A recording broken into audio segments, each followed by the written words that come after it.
Sir, सबसे पहले बात तो जैसे कि हमने आपके बारे में जो सुना है कि डॉक्टरेट डिग्री भी हैं, आप गोल्ड मेडलिस्ट भी हैं, आप प्रोफेसर भी हैं। जो संस्कृत है सारी भाषाओं की जननी है, सबकी माँ है।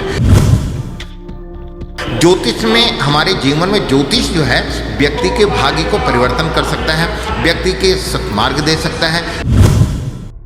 एस्ट्रोलॉजी को लेकर के लोगों के माइंड में अलग अलग कंसेप्शंस हैं, लेकिन एस्ट्रोलॉजी कितनी इम्पैक्टफुल है और एस्ट्रोलॉजी में कितने लोग महारत हासिल कर चुके हैं। हमने सुना होगा अब तक की डॉक्टरेट डिग्रीज़ MBBS के अंदर, डॉक्टरेट डिग्रीज़ या गोल्ड मेडल की जो डिग्रीज़ होती है वो अलग अलग फील्ड्स में, लेकिन कभी आपने सुना है कि गोल्ड मेडलिस्ट हों या डॉक्टरेट हों और वो भी एस्ट्रोलॉजी में? जी हाँ, ऐसे भी शख्सियत एग्जिस्ट करते हैं, वो भी हैं जो इस फील्ड में महारत हासिल कर चुके हैं। हम आपको मिलवाएंगे ऐसे एक खास शख्स के साथ जो आज के द कॉस्मिक रेस के जो इवेंट है, यहाँ पे अवार्ड फंक्शन है, उनकी एक खास पर्सनालिटी हैं, चीफ गेस्ट हैं। उनसे बात करते हैं डॉक्टर राजेश जी के साथ। सर, बहुत बहुत स्वागत आपका। आपको बहुत बहुत स्वागत है, अभिनंदन है, और आपके चैनल को बहुत स्वागत है। सर, सबसे पहले बात तो जैसे कि हमने आपके बारे में जो सुना है कि डॉक्टरेट डिग्री भी हैं, आप गोल्ड मेडलिस्ट भी हैं, आप प्रोफेसर भी हैं और इतनी महारत हासिल करी है आपने एस्ट्रोलॉजी के बारे में। तो सबसे पहले आप अपनी जर्नी बताइए। देखिए, वैदिक ज्योतिष में है और संस्कृत विभाग में हूँ मैं प्रवक्ता, और वैदिक ज्योतिष ही करते हैं हम, और सनातन धर्म शिव मंदिर है उसका पीठाधीश्वर है। और आज ये जो सेमिनार हो रहा है, अगर हिंदी की बात करें तो जो ऑक्टल दिया है मैंने, इसको ब्रह्मांडीय, ब्रह्मांडी शब्द कहा जाता है। ब्रह्मांडी अर्थात नदी, एक ज्ञान गंगा की अवधूत, ऐसे अवधूत शब्द कहा जाता है कि मतलब यहाँ ज्ञान के लिए एक ब्रह्मांडी में एक जैसे शुभ संदेश वाहक जिसको कहा जाता है, आपकी बात और ईश्वर की बात को एक समन्वय बनाने के लिए ऐसी एक परी का उद्बोधन बनता है, जो आज इस सेमिनार में है। और आज इस सेमिनार में आप देख रहे हैं कि बहुत ही जो संस्कृत विभाग है, जो संस्कृत है सारी भाषाओं की जननी है, सबकी माँ है। और उसमें आपने देखा होगा कि वेद जो है वो एक काल पुरुष है, और वेद के अंतःकरण में अगर कहा जाए कि हमारे यहाँ की 4 वेद हैं, ऋग्वेद, अथर्ववेद, सामवेद और यजुर्वेद। और यहाँ पे इसकी 6 अंग हैं, जैसे कि हमारे आँख, नाक, कान, गला है। क्या है? शिक्षा, कल्प, निरूप, छंद, ज्योतिष। और ज्योतिष में कहा कि वेदा नाम चक्षु। अगर वेदों के नेत्र की बात करूं तो जो ज्योतिष कहा जाता है वैदिक में कहा जाता है। और कहते हैं कि अगर आपके पास नेत्र नहीं होगा तो आप देखेंगे कैसे? अगर आप दिव्य दृष्टि नहीं है, देखने की शक्ति नहीं है, तो आप किसी का कोई सत्मार्ग नहीं दे सकते हैं। ज्योतिष में हमारे जीवन में ज्योतिष जो है व्यक्ति के भाग्य को परिवर्तन कर सकता है, व्यक्ति के सत्मार्ग दे सकता है, और ज्योतिष के द्वारा हम अपने कार्यों को कैसे सुशोभित करें ये हमें बताया जाता है। क्योंकि ज्योतिष के द्वारा हम अपने कार्यों को, नक्षत्रों को, ग्रहों को, और अपने 12 खाने जो हमारे हैं, 27 नक्षत्र हैं, 12 खाने हैं, ये सारी चीज़ें जो कहाँ मिलेगा आपको? ज्योतिष में मिलेगा। अभी आपने जैसे कहा कि भाई संस्कृत विभाग में डॉक्टर नहीं होता। ये डॉक्टरेट क्या होता है कि जब आप किसी के घर में नहीं मिलता है, इसके लिए आपको यूनिवर्सिटी में पढ़ाई करना पड़ेगा। यूनिवर्सिटी में जब आप जाएंगे, संस्कृत विभाग में जब आप जाते हैं, तो वहाँ पर क्या है कि जो संस्कृत राष्ट्रीय संस्कृत संस्थान है या विद्यापीठ होते हैं, या दिल्ली यूनिवर्सिटी है, कुरुक्षेत्र यूनिवर्सिटी है, और चंडीगढ़ यूनिवर्सिटी जो आपकी है, यहाँ पे जाएंगे तो आपको डिपार्टमेंट मिलेगा संस्कृत। और संस्कृत डिपार्टमेंट में क्या होगा? साहित्य। अब उसके अंदर आप जब जाते हैं तो साहित्य विभाग में क्या? व्याकरण है, ज्योतिष है, ये सारी चीज़ें होती हैं। तो अब इसके लिए कंटिन्यू आपको स्वाध्याय करना पड़ेगा। अब ज्योतिषी 1 घंटे के लिए नहीं बनते हैं, ज्योतिषी 1 घंटे में कोई नहीं बनता है, उसके लिए पूरा आपको स्वाध्याय करना पड़ेगा। डॉक्टरेट करने के लिए पहले 5 वर्ष लगते थे, आप 24 महीने में डॉक्टरेट होते हैं। अगर आपकी थीसिस कंप्लीट हो जाती है तो आप डॉक्टरेट होते हैं, जो यूनिवर्सिटी आपको देती है। और दूसरी स्थिति क्या कि ज्योतिष के द्वारा यदि हमारे जीवन में सत्मार्ग व्यक्ति मिल जाए, एक सही गुरु मिल जाए, तो हमारा भाग्य परिवर्तन हो जाता है।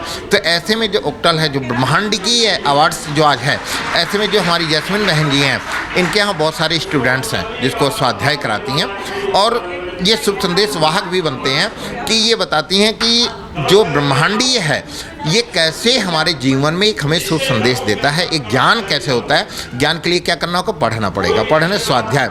ज्योतिष में जितना आप पढ़ेंगे, जितना आप मंथन करेंगे, उतना ही आपको सब कुछ प्राप्त होगा। जैसे सर अभी आपने बताया कि जितना हम पढ़ेंगे, जितना हम ज्ञान अर्जित करेंगे, आजकल जैसे हम देखते हैं कि कंप्यूटराइज एरा है, कंप्यूटराइज का ज़माना है, बच्चों का ध्यान इस तरफ जाना या पढ़ाई करना तो बड़ी दूर की बात है। बच्चे कहीं इस बारे में सोचते ही नहीं है कि ये भी है कहीं ना कहीं पढ़ाई में है। तो ऐसे बच्चे, जैसे आपने बोला कि आप पढ़ाते हैं, उनके बारे में क्या कहना चाहोगे कि वो बच्चे किस इंटरेस्ट से पहुँचते हैं? देखिए, स्वाध्याय जो हमारे यहाँ डिपार्टमेंट बहुत सारे, आज की जो युवा पीढ़ी है अपने बच्चों को क्या बनाना चाहते हैं, डॉक्टर, इंजीनियर। एक किसी पेरेंट्स आप बात कीजिए तो एक ही बात कहेगा, कोई IAS PCS की बहुत कम बात करते हैं। और IAS PCS अगर बात करते हैं तो संस्कृत डिपार्टमेंट से बहुत सारे IAS निकलते हैं और बहुत अच्छे रैंकों पे जाते हैं। और हमारी एक थॉट्स होता है, युवा पीढ़ी आज वर्तमान समय में जो ज्योतिष की अगर बात करें तो युवा पीढ़ी इस समय ज्योतिष को बहुत ज़्यादा मान रही है और डॉक्टर भी मानते हैं, पॉलिटिशियन भी मानते हैं। आपने देखा कि ज्योतिषी जो होते हैं उनके यहाँ जो पॉलिटिशियन होते हैं रात को जाते हैं या चोरी छिपे से जाते हैं, क्योंकि वो ये देखते हैं कि भाई मुझे कोई जानने ना पाए, मुझे कोई जानने ना पाए। ज्योतिषी से गणना कराने तो जाते हैं पर ज्योतिषी का नाम लेना पसंद नहीं करते हैं, क्योंकि अगर उनके दिमाग में होता है कि अगर मैंने बता दिया मैं पास हो गया उसमें या मैं कार्य को दक्षतापूर्ण हो गया तो सामने से कोई दूसरा ना चला जाए। मेरा मानना है कि हम ज्योतिष के द्वारा जैसे कपड़ा पहनते हैं, यदि कोई एडवाइजर एस्ट्रोलॉजर मेरे साथ है या आपके हमारे जीवन में है, अगर हमें वस्त्रों से एडवाइस करते हैं तो हमारे काम बनने लगते हैं। हम पेन कौन सा रखें, घड़ी कैसे पहने, घड़ी का डायल किस प्रकार से होना चाहिए, हम घर में किस समय अपने कार्य क्षेत्र में जाएं, ऑफिस में बार बार दिक्कत आ रही है, क्यों आ रही है, ये कौन बता सकता है? एस्ट्रोलॉजर बता सकते हैं, ज्योतिषी बता सकते हैं। तो आज की युवा पीढ़ी अगर मैं बात करूं तो करीब 20 वर्ष के अंतर्गत या 10 वर्ष से माना जाए, युवा पीढ़ी बहुत ज़्यादा ज्योतिष पर विश्वास कर रहा है और युवा पीढ़ी आने वाले समय में और भी ज़्यादा विश्वास करेंगे, क्योंकि हर बच्चा इस समय 3 स्थितियों से परेशान है। एक मानसिक डिप्रेशन जिसका कि चंद्रमा खराब होता है, हर चाहे बच्चा हो, बड़ा हो, स्त्री हो, पुरुष हो, सब डिप्रेशन में है, मानसिक रूप से उलझन में है। दूसरा, फाइनेंस को लेकर के, फाइनेंस से परेशान है कि पैसे ही नहीं है, अब पैसे नहीं है तो घर कैसे चलेगा, घर के लिए प्रॉब्लम है, सर्विस करते हैं वहाँ भी प्रॉब्लम यह है यार फाइनेंस नहीं है मेरे पास। दूसरा क्या कि फाइनेंस के बाद कर्जीदार या फैमिली डिस्ट्रीब्यूट। वर्तमान समय में आपने देखा होगा ईगो पावर, सबसे ज़्यादा हमारे जीवन में ईगो आ गया है और इस ईगो को हम कैसे दूर करें, ईगो को किस प्रकार से शांत किया जाए जिससे हमारा जो जीवन है वह बड़ा ही सौम्य हो, सहज हो, सरल हो।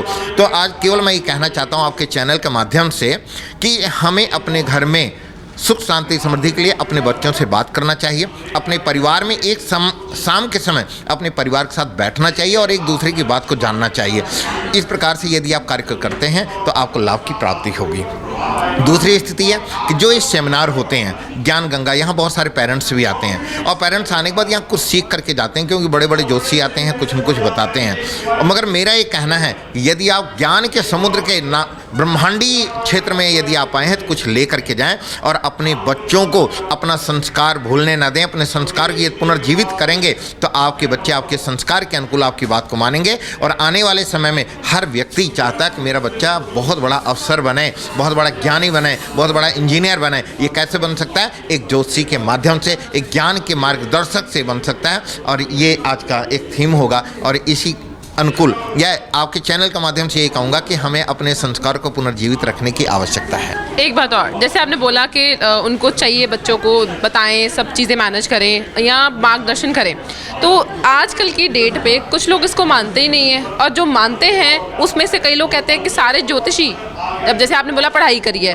अब उसमें कुछ पास भी होते हैं, कुछ फेल भी होते हैं, कुछ अच्छे भी होते हैं, तो ये पहचान कैसे की जाए कि जो सामने वाला बता रहा है वो सही बता रहा है? देखिए, जब आप स्वाध्याय करेंगे, ज्योतिषी योग होता है, जब आप ज्योतिषी के पास जाएं, जाते ही आपकी मनसा दशा को जान ले। वो पहले क्या होता था, जो आपने पूर्व में अध्ययन किया होगा, तो जो ज्योतिषी होते थे वो कहीं कंदराओं में मिलते थे या कहीं मठ मंदिर में मिलते थे या कहीं धार्मिक स्थानों पर मिलते थे। ज्योतिषी कभी चेयर पर बैठ करके गणना नहीं करते थे। इनको कला बिकला विपला ये निकालना आना चाहिए, इष्टकाल भोगो भयाद भवोग निकालना आना चाहिए। चेयर पर बैठ के ज्योतिषी नहीं बन सकते हैं, इसके लिए आपको स्वाध्याय करना पड़ेगा। आज के वर्तमान समय की अगर मैं बात करूँ तो लोग 3 महीने पढ़ते हैं, चौथे महीने अपने को बहुत बड़ा ज्योतिषी कहने लगते हैं।